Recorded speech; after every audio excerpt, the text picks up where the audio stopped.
My name is Laura Podzikowski, and I'm a third-year PhD student at the University of Kansas in the Department of Ecology and Evolutionary Biology. How did I get into science? That's kind of a good question. I guess if you think, when I think back to like my trajectory when I was younger, really quite young, everyone would have thought that I probably would have been a creative writer. I used to like enter a lot of writing contests and win. You know, they would make my like little tiny little like short stories when I was in elementary school into like plays at high school. Like that was like one of the programs they did. So I was kind of on that like, you know, creative writing path. But I had some really good like science and biology teachers in high school, and I was exceptionally good at math. So I think that on some level, like that trajectory was always within like the realm of possibility for me. It just wasn't something that people would have necessarily thought I would have done. I didn't really get into science until college. I started off as an English major. And I guess part of the reason I decided not to do English as a major and to switch to biology was twofold.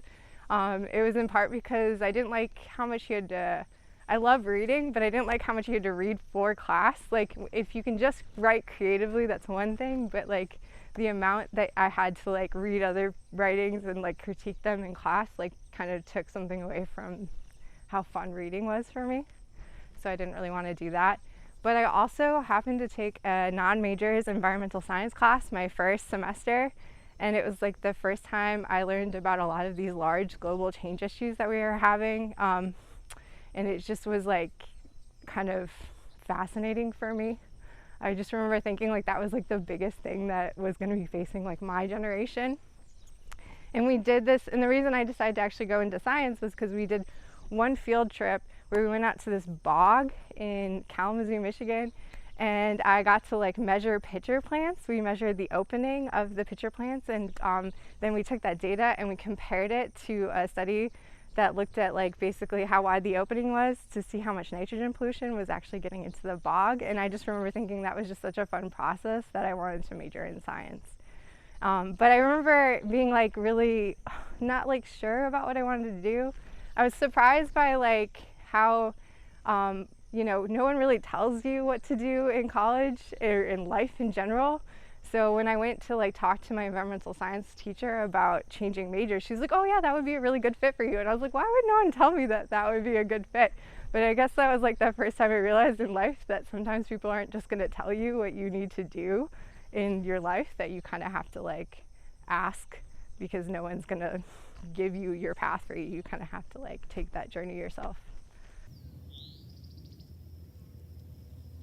So I'm actually from Detroit, Michigan. Actually, I grew up right on the border of Detroit. I'm from a town called Ferndale, Michigan, and it literally borders Detroit with 8 Mile.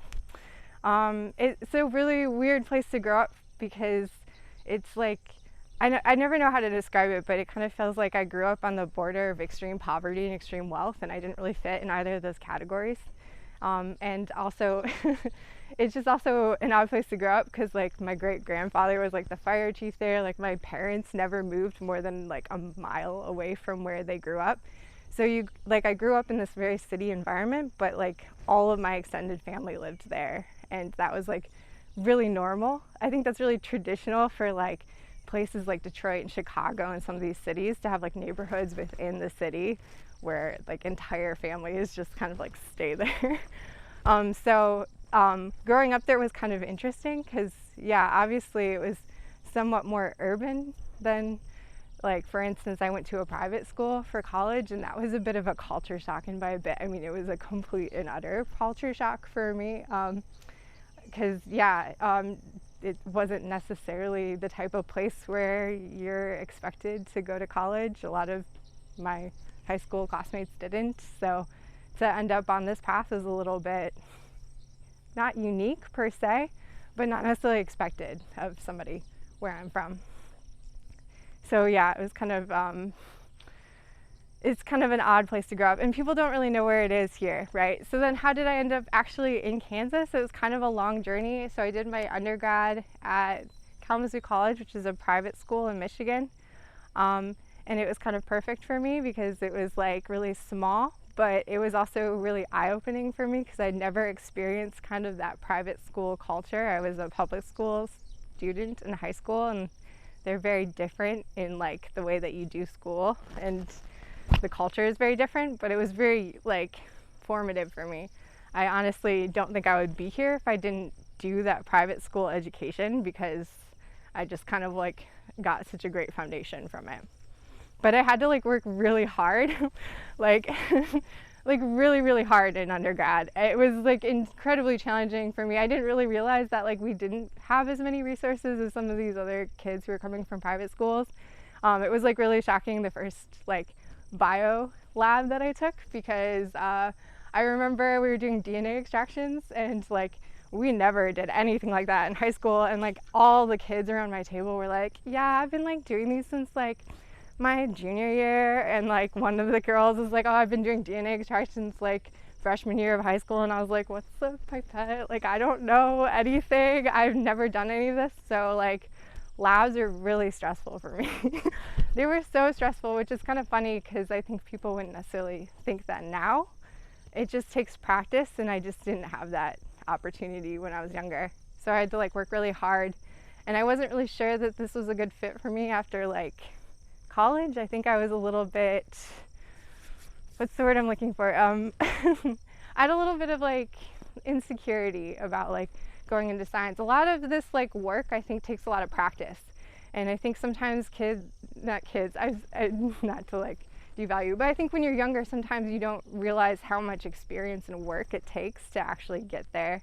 So then after I took a few years off and I did a master's, and I did like a half master's, half thesis program, and I decided to do a thesis in the middle of the program, which was definitely the harder way to do it. But I think I realized then that like I just really liked the process of science. And then I worked 2 technician jobs before I decided to come back to do a PhD. So for me, it took like a long time for me basically to convince myself that I could do this more than anything else. And I'm not sure why that was the case, but I think that's not abnormal for a lot of people, and sometimes it takes a little bit longer for you to figure out what you want to get there, but I think that's totally fine. I guess if I were to summarize my research, I would say that I am interested in how the living and non-living systems interact, and that's kind of what I've been studying for my entire career. I've stayed in one system. I started in streams, and I've just been progressively working through drier and drier systems. Like I started working in streams, and then ephemeral wetlands, which are like wetlands that dry down every single year. And then I worked in forests, and now I'm working in prairies, which are kind of the driest of all the systems I've worked in. And I'm just really interested in how things like plants and different species of plants interact with things that are non-living, like water, or, well, I wouldn't say soils per se, but sometimes chemical nutrients, so things like carbon or nitrogen, which you probably heard about, that these plants need. And so that's my goal in my research, is to study how different species of plants interact with the non-living system.